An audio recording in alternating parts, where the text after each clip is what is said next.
Bree thought her ex-boyfriend was stalking her for the past year, but her friend knew exactly who it was and never told her. See, Bree broke up with her ex-boyfriend because he always made her feel uncomfortable. Like one night she woke up at 3 a.m. This man was standing up over her eating a bowl of cereal, just staring. And he used to always pop up at her house and job unannounced. No call, no text, no nothing. The final straw was, one night Bree went out to eat with her mama and daddy for dinner. This man showed up at the restaurant, introduced himself as her boyfriend, and sat down with them and ate dinner like he was invited. After they left the restaurant, that's when Bree called his phone and was like, yo, me and you is not compatible because you make me feel uncomfortable and really I'm tired of all the tactics. And this man straight up said, no, you just not used to a man that love and care about you and want to protect you, and now that you got one, you don't know what to do with him. So he told her, I'ma love you regardless. Fast forward a few weeks later, Bree finally go out on a date and she have a good time. But the next morning when she woke up and she walked in her kitchen to get a cup of coffee, that's when she saw flowers and a note on her counter. And the note said, you looked good last night in that blue dress, but you also looked lonely.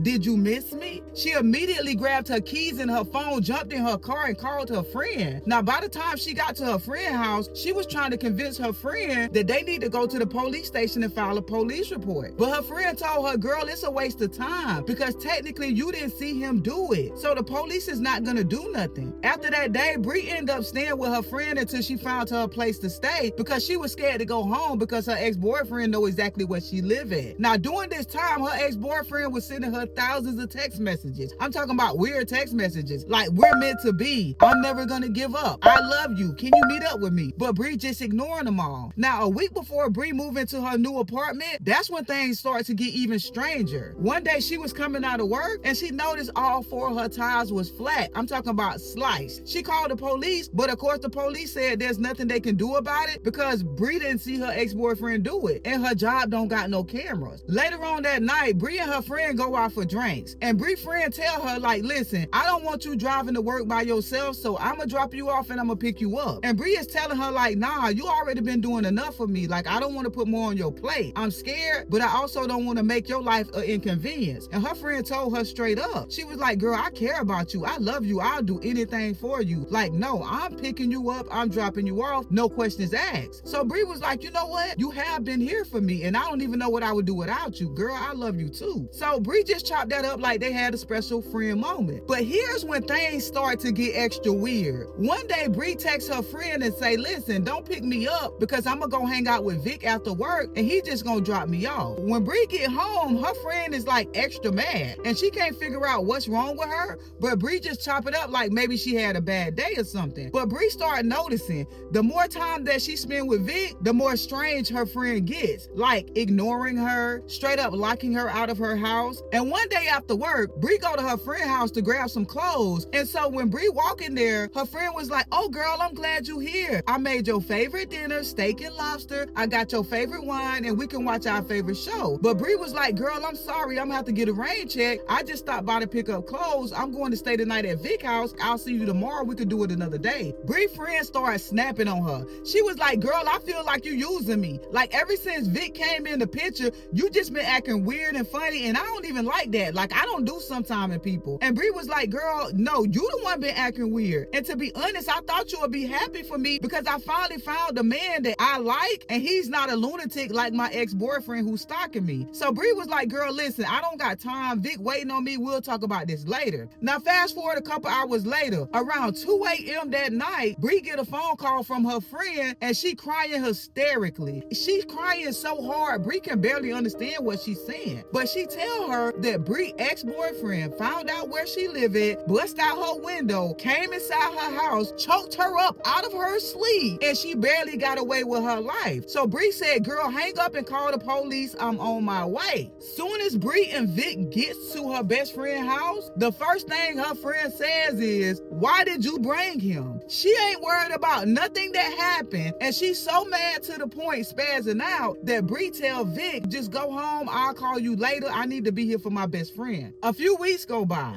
And the detective finally called him and say, hey, I need y'all to come by the police station so I can give y'all an update on the case. Now, as soon as they get to the police station, they separate them and put them in separate rooms. When the detective come in there to talk to Bree, he's asking her a lot of questions. He was like, you've been telling me that this guy's been stalking you for months. Like, let me see the emails that he's been sending you. At this point, the detective want proof that the ex-boyfriend has been stalking her. And once she showed the detective all the proof, the detective say, listen, I don't know who sent these emails, but there's no way your ex-boyfriend has been stalking you because he died in a car crash 9 months ago. Now, once Bree hear that, she's like, what? Wait, what? No, do you sure you got the right person? And the detective says, yes, I talked to his parents. And Bree like, no, this cannot be true. I'm telling you, this man has been stalking me for the past year. The detective said, no, he died in a car crash 9 months ago. And he showed her a picture of him with the obituary. So now at this point, Bree don't even know what to think. So she like, well, if it's not him, who is it? So the detective told her straight up, do you have anybody else that can come pick you up? Because your friend ain't getting released right now. So Bree was like, wait, what? Why she's not getting released? He said, because basically she need to explain why would she call 911, say she saw your ex-boyfriend bust out her windows, choke her up out of her sleep, and he died 9 months in a car crash. So that possibly could not have happened. And he also said when they was doing their investigation at Bree's friend's house, they noticed that the glass had been busted from the inside, not the outside.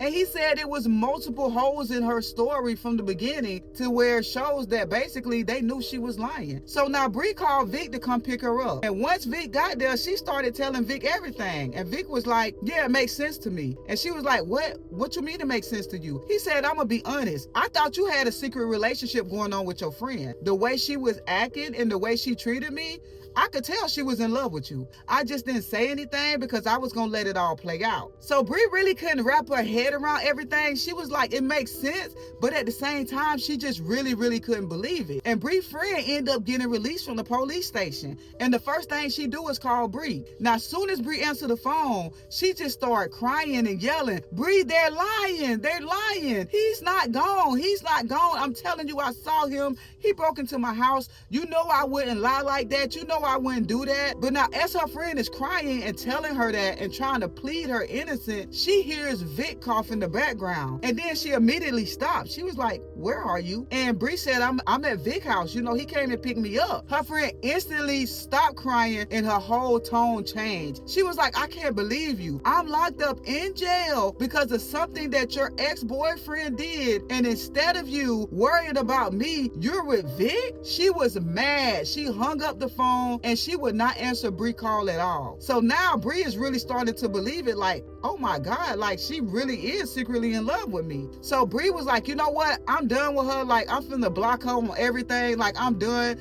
This is getting too weird. I don't want nothing to do with her. So once Bree blocked her, that's when she started sending her thousands of emails. I'm talking about back to back. Like, girl, we've been best friends for so long. I can't believe you're choosing Vic over me. Hey girl, I'm sorry. I was just upset with everything that's happening. And that's when Bree knew straight up it was her best friend who was really stalking her. It got to the point to where Bree and Vic had to go to the police station. And not only was she sending her emails about how she missed their friendship and how she wanted to hang out and how she was sorry how everything went down, she started sending her emails about Vic, saying Vic don't love you, Vic is cheating on you, Vic is secretly married. It got to the point to where she even quit her job because her friend kept showing up at her job. She had to file a restraining order against her ex-best friend for her to leave her alone. And when she filed that restraining order, she kept getting messages from fake pages, private numbers. Like, it would not stop. This girl had to move out of state